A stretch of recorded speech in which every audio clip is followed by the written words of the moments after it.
Hi, I'm Patrick. And I'm James. And we have a treat for you. Now, I know you were expecting us to review, here at Two Lazy Guys, the almighty Thor. But Netflix outthought us, didn't they, James? That's correct. It seems that Thor, the big blockbuster hit, came out and they knocked it off.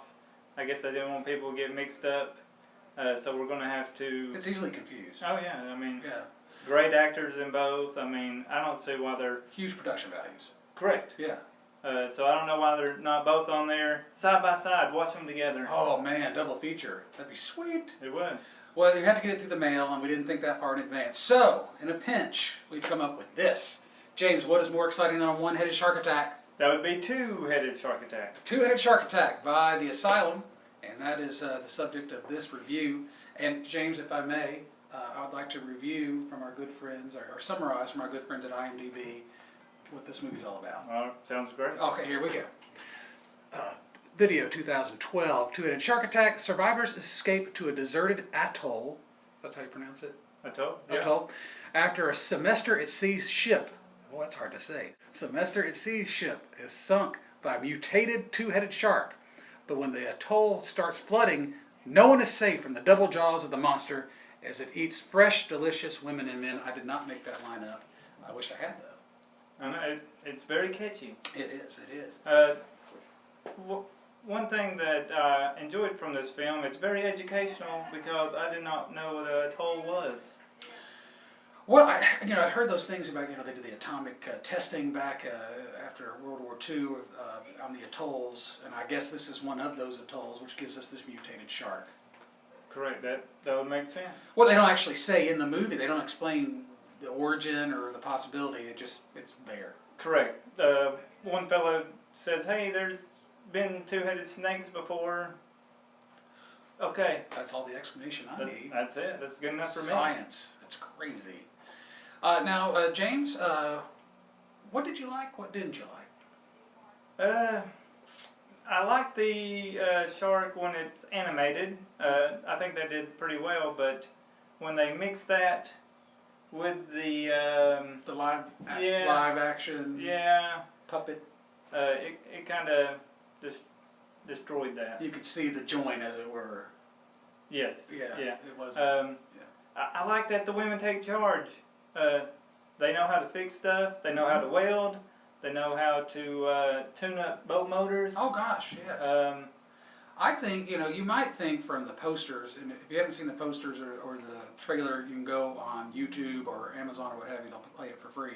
You would think this is some sort of sexploitation flick, that the women are going to be victims, but that is not the case here. No, this, I would consider women should watch this. It strengthens the women of, what do you call it, girl power, woman power? I like it. Female power. Yeah, anything other than men power. I like that. There we go. That's good. Now, what didn't you like? Oh, you already told me about that, didn't you? I was lazy. I felt I didn't like that. The thing that bothered me most, there wasn't really a good backstory or where's this film going? What are we following here? What's keeping the pace going? Yeah, it seemed to be a paper-thin plot. We're going to stick these beautiful people on this deserted tropical isle, so they have to wear very little, and then we're going to have a two-headed shark eat them. And that's pretty much it. That's it. Their semester at sea, what are they studying? I have no clue. Sexton, we know that. That's the only thing they show is sex, which I thought they was going to throw out a dirty line on that one. Yeah, or come back at the end like they're going to smash the shark with it or something. That would play some sort of significant role. That's true. And I'm looking at this boat. At first I'm thinking, okay, semester at sea. But then you look at this boat and it's about a 50-foot, 45-foot boat, fishing boat. Yeah, it is a fishing boat. Maybe it's a fishing semester? I guess. It was some type of fishing for humans evidently. Oh my goodness. Now James, I'm going to point out my one favorite scene of this movie. Okay. And it happens at the very beginning. Okay. When first victim has not even been consumed yet. Okay. You may recall it's these two girls who are skiing, and you have the group of guys videoing the skiers for some reason that we never get to. That's right.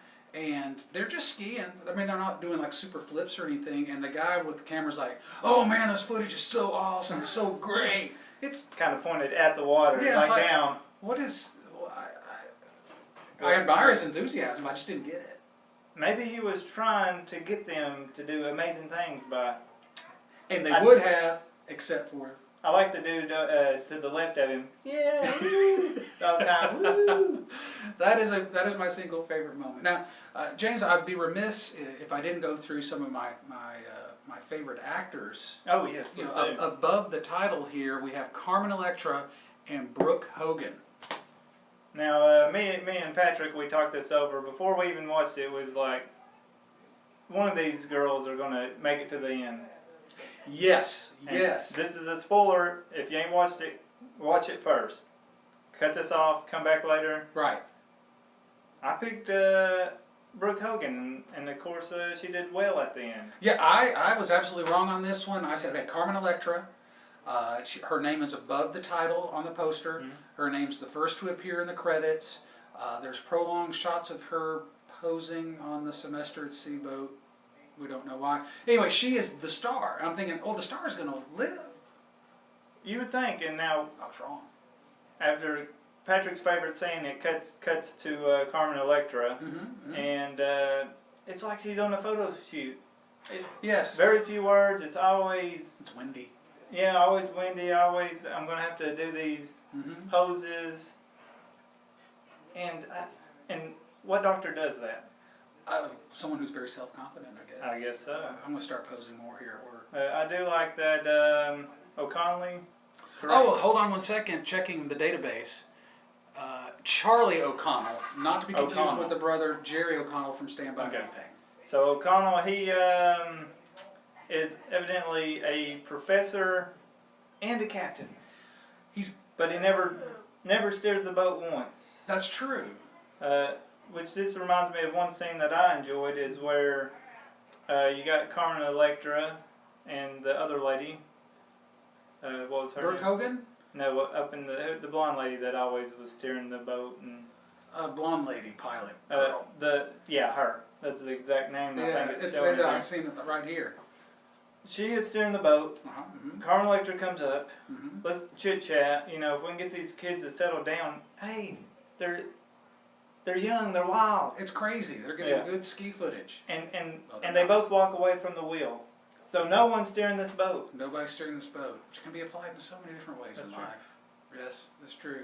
But it's best not to think about it, I guess. What it is, in the end, is gorgeous people, scantily clad, which brings me, random acts of nudity section here. They have two lazy guys.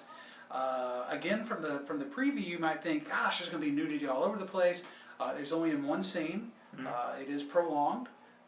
Going for the R rating. Mission accomplished again. They got it. Hats off to you. But James, we were talking about this earlier. Most times when people get eaten by the shark, they just whoosh, chomp, you're gone. But not the naked ladies. Well, how do they die? They do some type of spasm. They're getting bit around the feet and blood out the mouth, and they're doing this. So you're saying they're making a jiggling motion? Correct. I'm pretty sure that wasn't planned. No. But Spontaneous improvisation. yeah.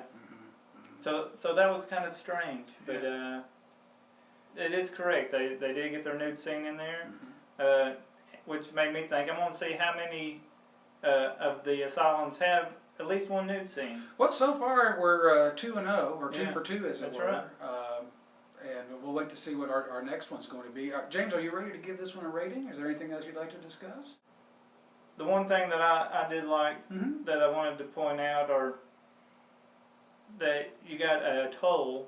Evidently, it's only used part of the year.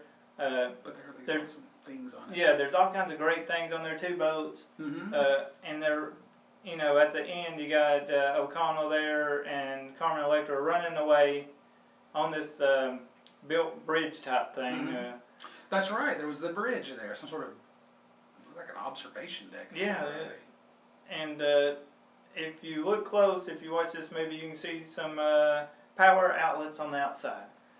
We have no power at any of the places, but for some reason this bridge has power. Right there. Hey? Man. I did like that all. attention to detail. all these little roads were nice and clean. The paths through the jungle were very organized.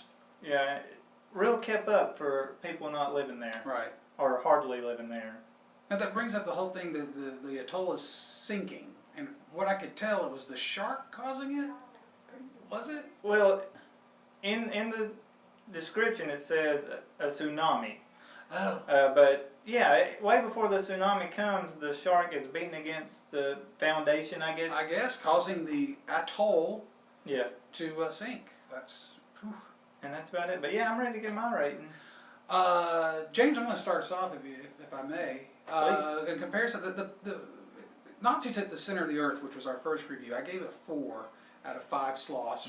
Just recapping, 5 sloths is the maximum laziness rating. 0 is the lowest, obviously.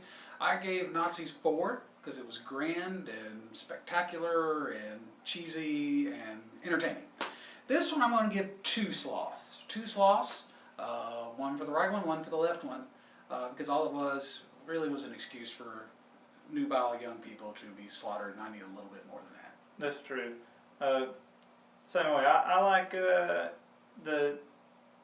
build, the excitement of the chase and who's going to survive, but I need more too, so I'm going to give it 1 sloth. 1 sloth, James. I didn't fall asleep in this one. I watched it all the way through, but I still just... I have to admit, towards the end, I started playing solitaire. There you go. Maybe I missed something. It's possible. I think but I got daydreamed lazy. several times, but... Well, next time, and we already researched this. So next time the next movie review we'll be doing is 500 Mile Per Hour Storm. And it's looking pretty good. Also by the Asylum. By the Asylum, it's released 2013, so this is a pretty new movie. So it's streaming on Netflix right now if anybody wants to watch it. And feel free to check out any of our other stuff. It'll be down below this video. Both Facebook and Twitter and YouTube and CompuServe. Yeah, it's new, something new. Yeah, cutting edge. Now, before you'll be having that review here next week. In the meantime, later this week we hope to be posting. James and I are going to come up individually our picks for the 5 scariest movies to come out of the 80s. Correct. We were going to do 10, but we couldn't write 10. I got tired. Started 1, 2, 3, 4. Let's do 5. Let's do 5, and we are not going to pre-discuss. Nope. It's going to be spontaneous. He has his 5, I have my 5. Look for that here towards the end of the week. Thank you, and greetings from beautiful downtown Burbank. That's right. We'll see you next time. Stay lazy.